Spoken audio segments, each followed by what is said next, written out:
Porque tem coisas que eu peço ao Senhor. Tem oração que eu vou lá e falo: Senhor, eu quero isso.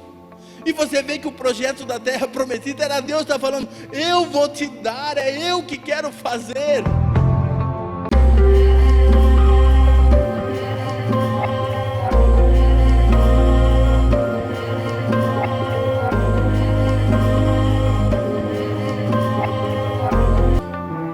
Eu acredito que todo mundo, independente da classe social, independente do nível de escolaridade, independente de onde mora, quer uma nova vida. É difícil achar uma pessoa, eu pelo menos não conheço nenhuma, que fale assim: do jeito que está eu podia morrer assim, eu não preciso mudar nada. Já conheceu pessoas assim?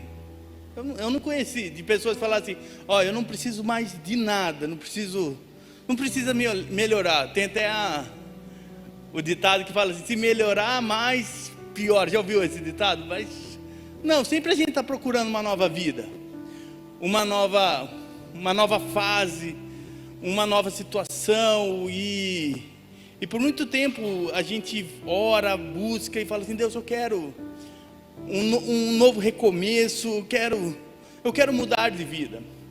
Mas muitas vezes a mudança de vida requer uma postura, uma mudança de postura. E isso em qualquer área das nossas vidas, isso é até um pouco lógico. Se a pessoa quer ter um novo resultado, ele tem que ter um novo processo, porque se eu fizer o mesmo processo, ele vai me resultar a mesmo resultado. Então, se eu quero um novo resultado, se eu quero uma nova experiência, se eu quero algo novo na minha vida, eu preciso começar com novos processos que vai me gerar um novo resultado. Então é isso que eu quero falar para vocês. E eu não sou muito de dar títulos assim para pregações, mas eu colocaria assim: passos para uma mudança de vida. Eu colocaria o nome dessa palavra. Eu quero falar para vocês 3 passos. Eu sei que existem muitas coisas, e coisas que talvez seja para mim, que talvez você não precise, coisas que talvez você precise, mas eu já tenha passado. Mas eu quero falar 3 passos, talvez iniciais, para uma mudança de vida. Porque a gente precisa ter um começo em tudo. Se eu quero estudar um novo idioma, eu tenho que ter um início, um start. Se eu quero começar a estudar música, tem aonde eu tenho que iniciar. E se eu quero ter uma nova vida, porque eu sei que a gente está esperando uma nova vida lá no céu.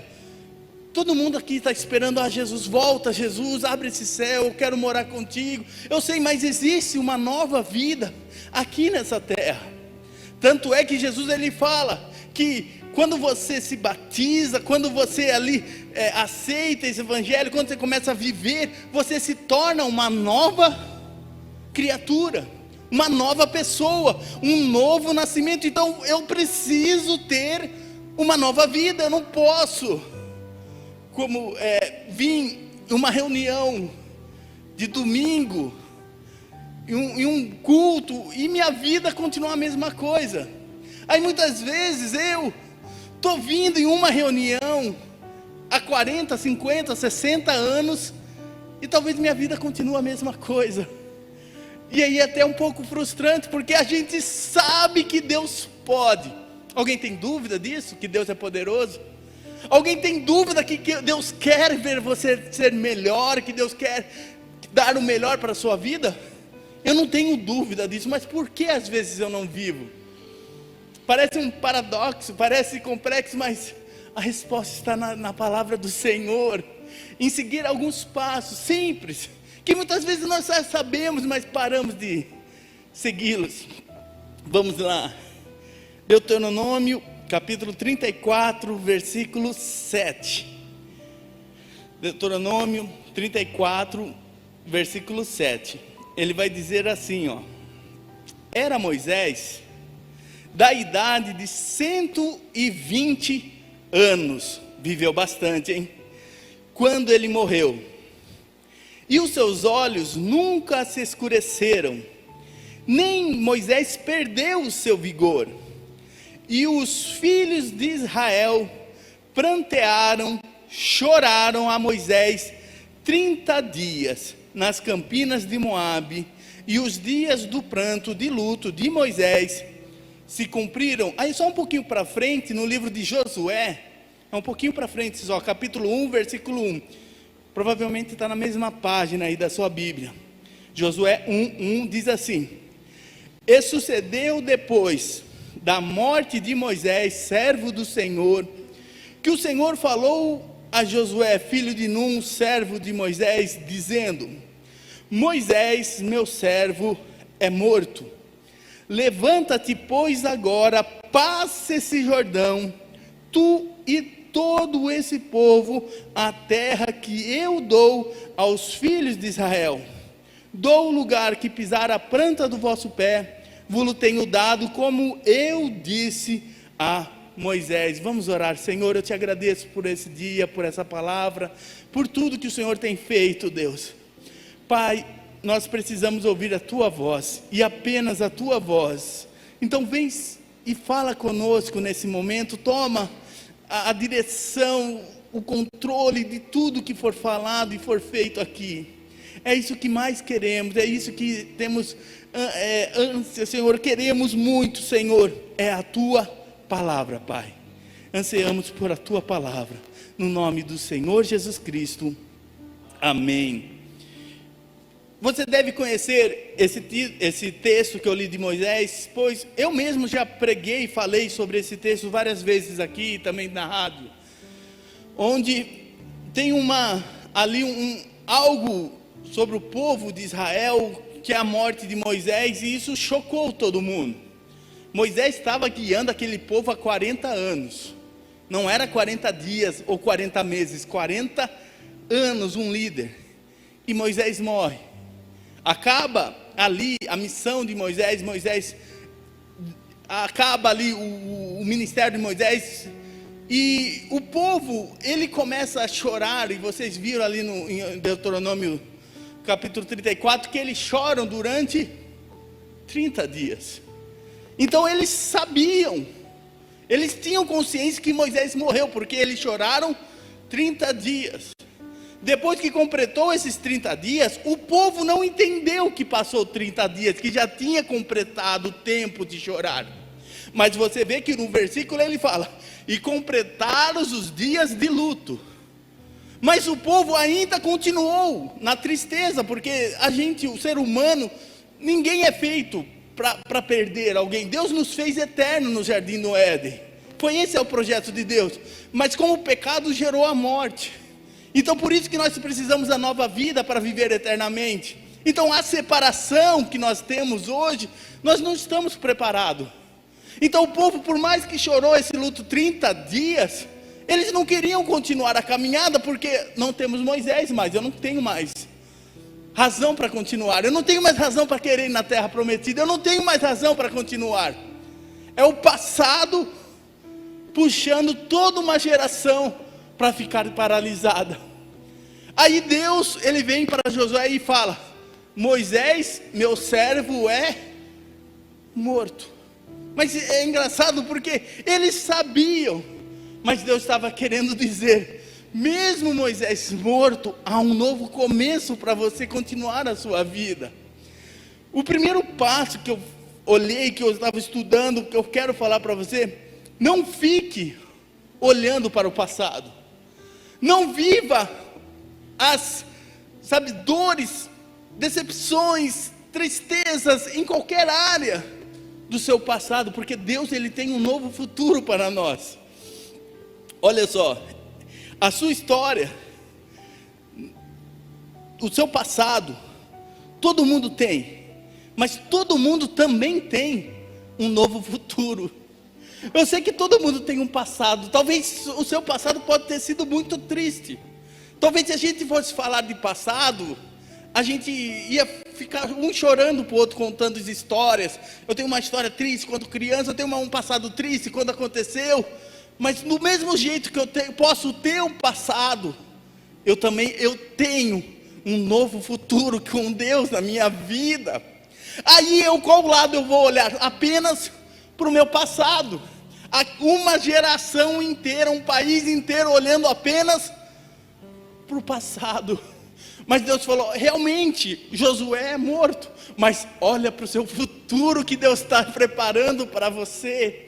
Olha para uma nova vida que Deus está preparando para você. Você não precisa viver um passado, você precisa viver um novo projeto que Deus tem para você.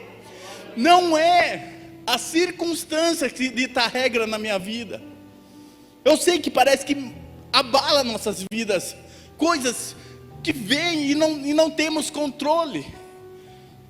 Quem tem o controle sobre essa pandemia? Quem tem o controle das vidas? Quem tem o controle de tudo que está acontecendo? Ninguém tem o controle. Mas não é isso que me define quem eu sou. Não é isso que define, não é o meu passado que me define. Eu vi uma frase, até de um desenho, ele fala assim: a sua história pode não ter tido um começo muito feliz, mas não é isso que define quem você é. É o restante da sua história, é quem você escolhe ser. Quem eu vou escolher ser? Aquele povo, ele tinha um direito de escolher, e Deus iria respeitar. Se ele escolhesse, Deus, eu sei que tem uma terra que o Senhor preparou, mas eu quero ficar aqui no deserto.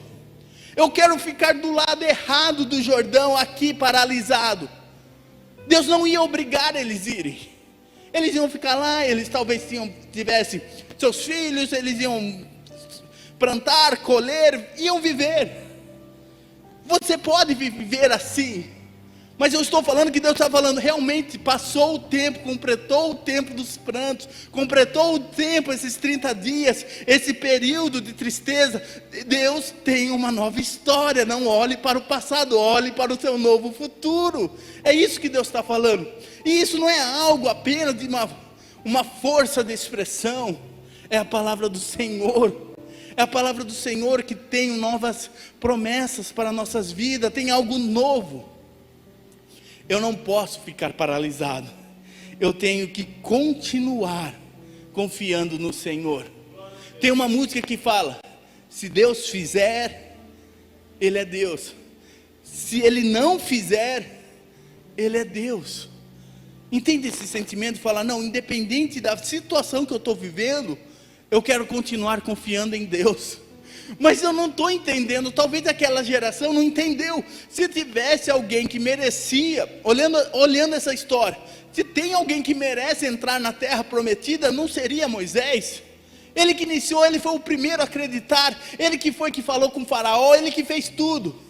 Talvez Josué olhava isso e falava assim, não era justo isso acontecer.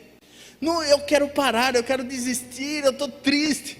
Por que Deus? E a gente tem às vezes essa audácia de tentar indagar Deus, por que Deus? Mas Deus entende o nosso clamor.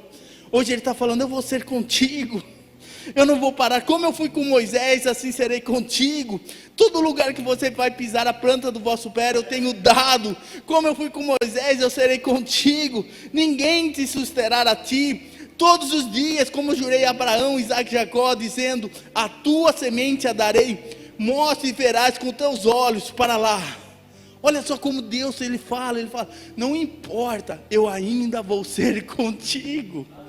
Sabe aquele chacoalhão que às vezes a gente precisa? Eu tenho o Isaac, menino, de vez em quando a gente está lá indo para o carro, para sair, para ir na igreja, para vir qualquer atividade, de vez em quando ele paralisa. E às vezes ele paralisa assim, no momento que eu estamos mais atrasado. Aí você está indo com ele, ele para a parede, ao bicho. Mas vamos. Aí você fala, vamos, anda. É isso que Deus está falando. Muitas vezes a gente está parado olhando aquilo que é insignificante. Mas a minha dor, olha que audácia. Mas comparado o plano que Deus tem para você, comparado com o que Deus tem para você, porque não é o seu passado que dita as regras, é a palavra do Senhor que quer ditar as regras. Deus tem um novo futuro para você, para mim. Acredite nisso que o Senhor está falando. Então, para iniciar, esse seria o primeiro passo. Esquecendo das coisas que para trás ficam e avançando para o alvo, avançando com Cristo para um novo alvo. Mas eu posso dar um monte de argumento, um monte de desculpas. Você não, eu sei que eu posso falar, vocês não entendem a minha dor, o meu passado, a minha tristeza. E é verdade, só Deus entende e sabe o que cada um de nós passamos, ou estamos passando. Mas a palavra do Senhor é essa: continue, é passado, cumpriu o tempo, continue para essa nova terra que eu quero dar a vocês. Porque tem coisas que eu peço ao Senhor, tem oração que eu vou lá e falo: Senhor, eu quero isso. E você vê que o projeto da terra prometida era Deus está falando: eu vou te dar, é eu que quero fazer. E pessoas ficando de fora e Deus falando: mas eu quero fazer. Uma geração ficou para fora, morreu no deserto, e Deus falando: eu quero levar vocês. É maravilhoso, é Deus que quer nos dar, quer nos levar em níveis mais altos, é Deus que quer fazer. E muitas vezes eu fico preso ao meu passado. Preso, e preso ao passado, eu não estou falando apenas dessa parte do luto. Muitas vezes eu fico preso a um passado de pecado. Muitas vezes eu fico preso a um passado de práticas ilícitas, e isso não me deixa prosseguir. Então isso vale para todas as áreas, que muitas vezes eu quero nascer de novo, viver com Cristo, mas sabe aquele, como diz, o pecado de estimação que fica me puxando para trás, eu não consigo ir, não consigo me decidir. Hoje pare de olhar para o seu passado, não viva olhando para o seu passado. Eu gostaria de ler com vocês Lucas 5, versículo 4.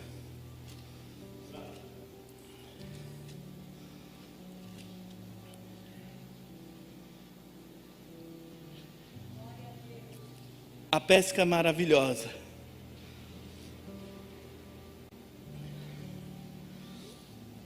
Diz assim, Lucas 5, versículo 4. E quando Jesus acabou de falar, ele disse a Simão, que é o Pedro: faze-te ao mar alto e lançai as vossas redes para pescar. E respondendo Simão, disse-lhe: mestre, havendo trabalhado toda a noite, nada apanhamos, mas sobre a tua palavra lançarei a rede. E fazendo assim, colheram uma grande quantidade de peixe, que se rompilham as redes. Olha só que história maravilhosa, que é o segundo passo que eu quero falar para vocês, de não ter medo de viver o novo com Deus, porque Deus tem coisas novas. Eu posso estar no ministério, numa igreja há 40 anos, e o Senhor tem coisas novas. Eu posso ter lido a Bíblia 15 vezes, de capa a capa, Deus tem coisas novas. É maravilhoso isso. E aqui, Simão Pedro, ele já tinha, a gente conhece a história, trabalhado a noite inteira, pescado a noite inteira, e não pegou um peixe. Então, todo o trabalho dele, todo o esforço dele não gerou nenhum recurso, nada financeiramente, e é frustrante. Aí depois dele guardar a rede, guardar ali as coisas, derramado, eles tinham que lavar a rede, tinham que fazer todo o processo. Depois que acabou tudo, vem a palavra: vai de novo e lance de novo a rede. Eu até brinquei com a minha mãe esses dias, que a gente vende biscoito na feira, uma semana minha, uma semana da Liliane e do Julien, eu com a minha esposa. E eu imaginei isso, porque dá trabalho, a gente vai na feira lá, vê tudo bonitinho, mas arruma a barraca, guarda, arruma as coisas, é um trabalho. Agora eu imaginei eu indo numa feira, a mesma história, não vendendo nada, aí guardar tudo de novo, pôr na perua, levar para casa. A partir do momento de entrar dentro de casa, vem a palavra: pegue tudo de volta e volte lá na feira. Eu falo assim: tá bom, Deus, que eu vou. É uma coisa assim que, olhando aqui a história, eu falo assim: é lógico que eu ia lá pescar, estava do lado. Mas pensando nas nossas vidas, talvez eu duvide daquilo novo que Deus está querendo dar para mim. Porque talvez eu tenha dificuldade, não, vou ter que colocar tudo no carro de novo, vou ter que ir lá, armar a barraca, armar tudo, arrumar as caixas, arrumar. eu tenho a dificuldade. E a gente tem essa dificuldade de acreditar em Deus. Eu tenho certeza que você que está aqui, se eu falar para você a mentira, se você viver na mentira, isso vai fazer mal, isso você vai para o inferno. Muitas vezes você vai acreditar. Se eu falar, não, se você tomar a ceia desse jeito, vai fazer mal, eu vou acreditar. Não, porque eu acredito. Mas às vezes eu não consigo acreditar da mesma maneira nas bênçãos de Deus. Sabe, acreditar no negativo, nas coisas que é verdade. Se você ler lá em Apocalipse, ficarão de fora os mentirosos, os feiticeiros, tem lá uma lista. Eu acredito, e a gente quando peca, até fala, ai meu Deus, estou pecando aqui, me ajuda Jesus, eu quero ser livre desse pecado, me ajuda, me dá força para continuar. Mas quando vem essa palavra, Deus tem algo novo para você, vai lá no mar de novo, que Deus tem algo espetacular, um milagre para você, muitas vezes a gente tem dificuldade. Se disser assim, essa semana vai ser uma semana difícil, talvez seja fácil acreditar. Porque olha o estado do Brasil, olha o estado desse momento que estamos vivendo. É fácil acreditar. Mas eu estou dizendo, comece a viver, a olhar esse novo futuro que o Senhor tem para nós. Essa nova história que Deus quer escrever com você. Eu sei que são dias diferentes que estamos vivendo, dias difíceis, mas Deus tem um novo futuro para nós. Deus não nos fez para entrar dentro de um quarto e ficar apenas lamentando e chorando por algo. Deus nos quer ver vivendo o novo que Ele tem conosco. Esses discípulos, eles acreditaram, eles pegaram, fizeram um esforço para viver o novo com Deus. Então, olha o esforço que muitas vezes a gente faz para não pecar. A gente fala, não, eu não vou nem falar nesse assunto porque eu acabo perdendo a paciência. Eu não vou nem fazer ali, eu vou desligar a televisão que isso vai me fazer mal. Mas muitas vezes a gente não tem o mesmo esforço para viver essas bênçãos. Aí eu fico frustrado porque eu estou vivendo tanto tempo no caminho do Senhor e não estou vendo essa pesca maravilhosa. Porque é tão maravilhoso que a pesca maravilhosa vai render um monte de peixe, mas isso não vai ficar apenas do peixe, vai impactar na vida deles, porque agora eles não vão ser mais pescadores de um simples peixes, eles vão seguir a Jesus para ser pescadores de homens. Então acreditar no milagre de Jesus fez a mudança de vida, fez eles saberem quem eles são de verdade. Você vê que não é simplesmente alcançar uma bênção, não é alcançar um milagre, é alcançar o propósito que Deus tem na minha vida, é isso que Deus quer. Então eu vou falar, Deus, eu quero acreditar. E quando fala de fé, e às vezes é difícil a gente entender a fé, porque quando fala a palavra, você tem fé ou não? A gente fica assim, eu tenho fé ou não? Qual é o tamanho da minha fé? É difícil mencionar. Se fala de 1 a 10, quanto de fé você tem? Você vê que é uma pergunta que não dá para responder. Ninguém ousa falar, não, eu tenho 10 de 10 de fé. Mas também a gente não fala, eu não tenho 0. Então a gente fica, não, eu tenho talvez uns 5,5 para passar de ano. Então a gente fica nessa dúvida, quanto que eu tenho de fé? Mas você nunca vai saber, porque cada dia você pode demonstrar essa fé. Como os discípulos tiveram fé? Foi eles indo lá no barco, tirando a rede guardada, arrumando o barco, navegando e jogando a rede. Aí você teve fé naquilo que Jesus falou. A fé só é manifestada quando há uma ação. O meu avô, ele sempre falava sobre a oração, que orar é a parte de falar, e depois vem a ação. Isso é óbvio, que Deus tem para nós. Então, o milagre que Jesus, a palavra de Jesus já falou, e já está lá. Mas às vezes falta essa ação, que Deus está falando conosco.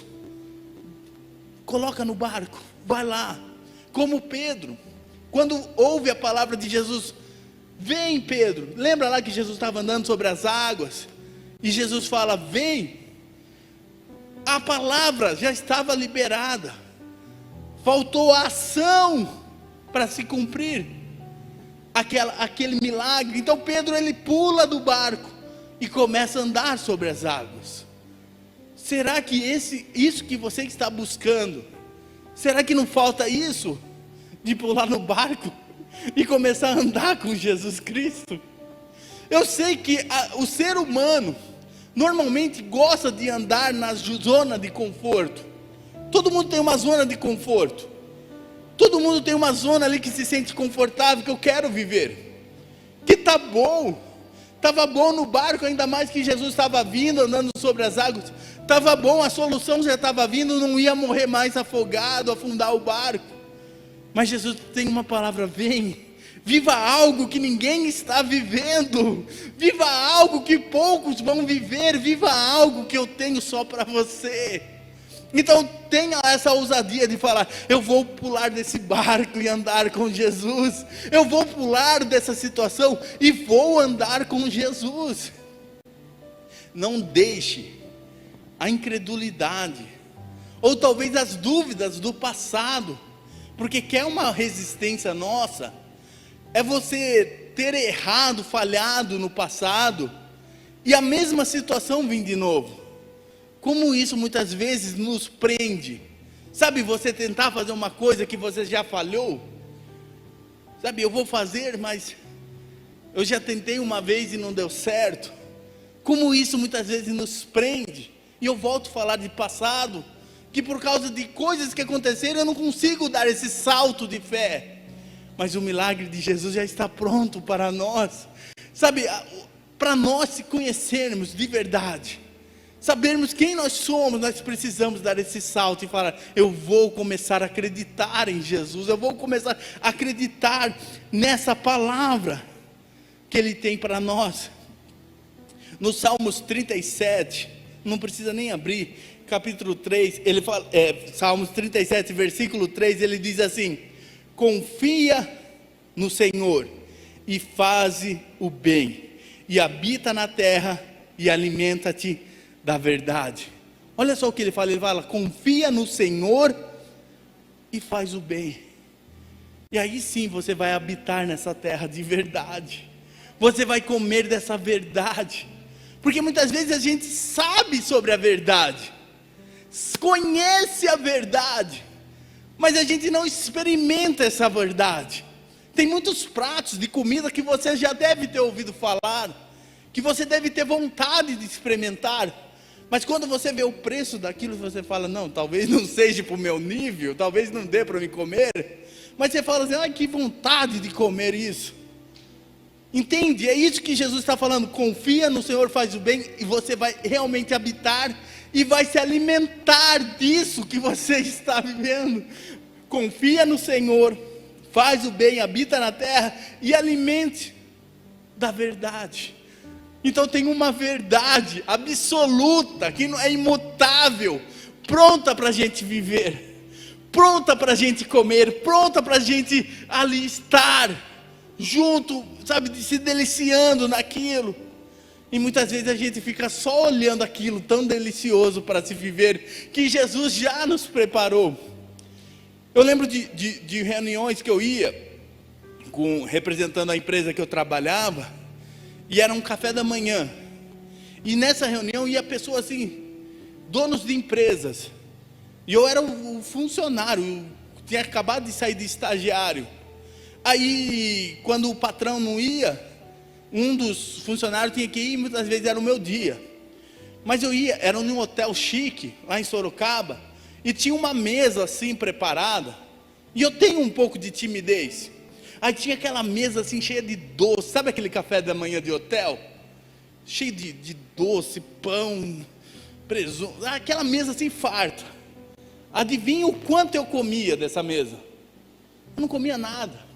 Eu ficava olhando aquilo e falava: meu Deus do céu, que maravilha de mesa. Mas como tinha um ambiente, todo mundo chique ali de terno, falando sobre negócio ali, sobre as empresas, eu ficava tão constrangido que eu não tinha coragem de ir na mesa. E a mesma coisa da nossa vida. Muitas vezes a gente tem essa mentalidade: é muito bom para ser verdade. A gente fala assim, nossa, a transformação de Jesus em uma família. A gente fala, não, imagine isso, a minha família sendo, é muito bom para ser verdade. Imagine a cura. E a gente fica que nem eu, olhando uma mesa que foi preparada, e eu não consigo ir até comer, não consigo ter essa ousadia de me apresentar para comer dessa mesa, me desfrutar dessa mesa. Hoje Deus ele está nos despertando, falando, passos para a mudança de vida é simples.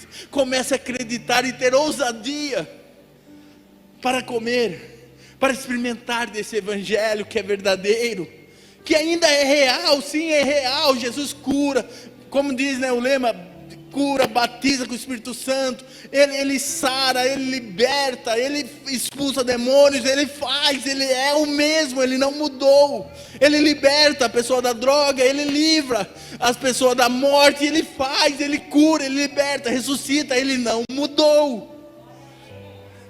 Ele é maior do que as minhas dificuldades, ele é maior do que a minha incredulidade. Então eu preciso confiar no Senhor. Eu preciso acreditar, eu preciso sentar e comer dessa mesa de milagres que o Senhor preparou para mim. Mas eu uso até essa frase como uma desculpa da minha incredulidade.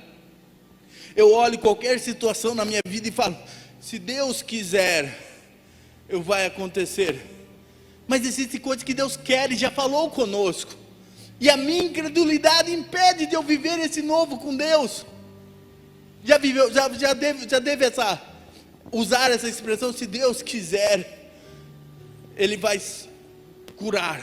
Se Deus quiser, Ele vai, sabe, e eu fico usando isso como desculpa, mas isso o Senhor já falou. Se Deus quiser, Ele vai suprir as minhas necessidades. Mas já tem na Bíblia, o Senhor meu pastor e nada me faltará.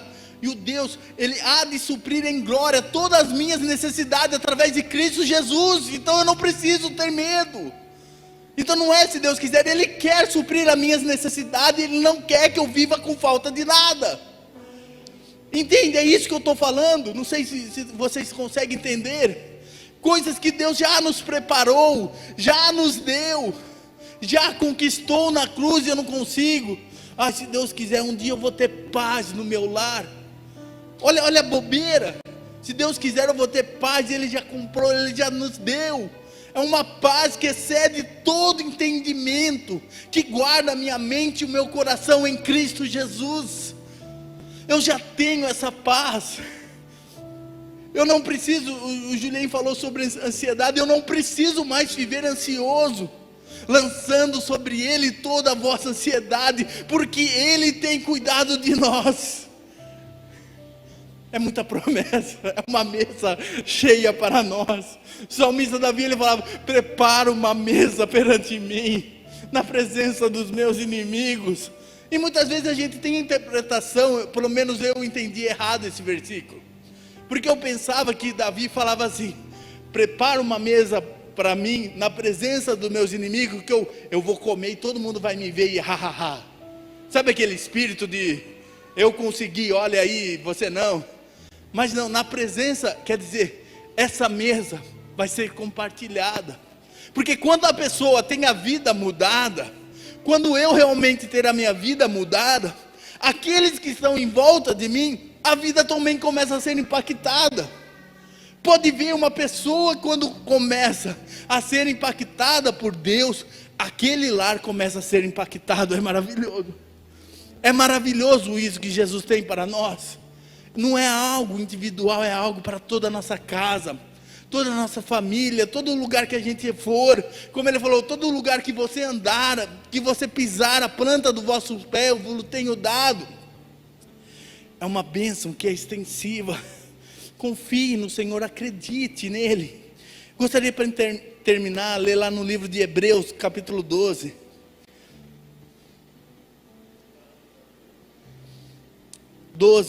Versículo 26. Hebreus 12, 26. Eu vou ler numa tradução que talvez seja um pouco diferente, mas só tem as palavras diferentes, mas é a mesma coisa, tá bom? Diz assim: aquele cuja voz abalou, então a terra agora, porém, ele promete dizendo: ainda uma vez por todas farei abalar, não só a terra, mas também o céu. Ora, esta palavra, ainda uma vez por todas, significa a remoção dessas coisas abaladas, como tinham sido feitas, para que as coisas que são abaladas permaneçam. Por isso, recebendo nós um reino inabalável, tenhamos a graça pela qual servimos a Deus de modo agradável, com reverência e santo temor, porque o nosso Deus é um fogo consumidor. Aleluia. A gente sabe que existe 3 batismos. Tem o batismo de água para o arrependimento, tem o batismo com o Espírito Santo, e existe também o batismo com fogo, que é isso que eu quero falar. Eu estou falando de 3 passos simples, talvez você já saiba desses passos, sobre o passado, sobre você não viver um novo com Deus, sobre confiar em Deus, e agora para você entender sobre esse batismo com fogo, porque ele fala: eu quero abalar aquilo que é inabalável, e quero deixar permanente aquilo que não é, que era abalável. É um paralelo que a gente fala: como que é Deus? Tipo, esse versículo eu tive que ler acho que umas 20, 30 vezes, porque o livro de Hebreus, ele é até um pouco difícil de entender, requer muito estudo, assim. Eu estava estudando, aí ele fala assim: eu quero abalar aquilo que está firme na sua vida, e muitas vezes aquilo que você não leva muita fé, eu quero deixar firme. Aí muitas vezes eu fico me segurando naquilo que é na minha zona de conforto, e Deus fala: aquilo que você está pensando que é isso que eu vou abalar e vai cair. E aquilo que muitas vezes você não dá muita moral, que você não acredita, nisso eu vou tornar firme, porque é os planos de Deus que tem que ser feito na minha vida. Aí eu faço um monte de plano e quero construir. A gente sabe da parábola que fala: existem 2 casas, uma é construída sobre a rocha, uma é construída sobre a areia, mas existem 2 casas. Agora, você já pensou que talvez eu tenha construído a minha vida inteira sobre a areia? Aí essa casa vai ter que cair, eu vou ter que sair do lugar que eu estou, e ir para uma casa, para um terreno de rocha, para construir de novo, porque eu não vou conseguir viver o propósito de Deus, se eu continuar vivendo na estrutura de areia. Então eu preciso saber onde o Senhor quer que eu esteja, onde que o Senhor quer. E por isso o batismo com fogo, porque o fogo, ele vem nos queimar, e hoje todo mundo está falando sobre isso: eu quero queimar, eu quero fogo, queima o meu coração, as músicas falam sobre isso: eu quero queimar, eu quero queimar, eu quero queimar. Mas pegue algo e coloque no fogo. O fogo, ele vem consumir isso. Então quando você quer entrar no batismo com fogo, o fogo, ele vem e começa a queimar você, coisas que era firme. Sabe, pessoas que muitas vezes têm um sentimento ruim, têm uma atitude ruim: eu não mudo.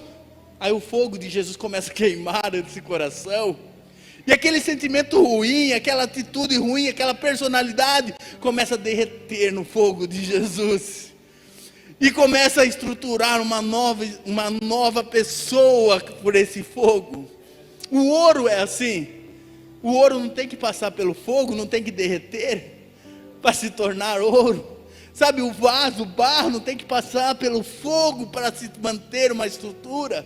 É isso que é o fogo que o Senhor tem para nós. Ele quer nos queimar, e isso que está me atrapalhando, que muitas vezes, eu não mudo, essa atitude eu tenho, eu já tentei esse sentimento, muitas vezes, eu não gosto dessa pessoa, porque eu não gosto, olha o que ela fez lá no passado, olha, passado de novo, olha o que aconteceu, então eu quero passar pelo fogo, e esse fogo vai começar a derreter isso que é inabalável na minha vida, que eu acho que é inabalável, esse sentimento muitas vezes ruim, essa atitude, esse vício, esse mal, começa a derreter, e uma nova estrutura o Senhor começa a me construir nesse fogo, porque Ele é um fogo consumidor na minha vida.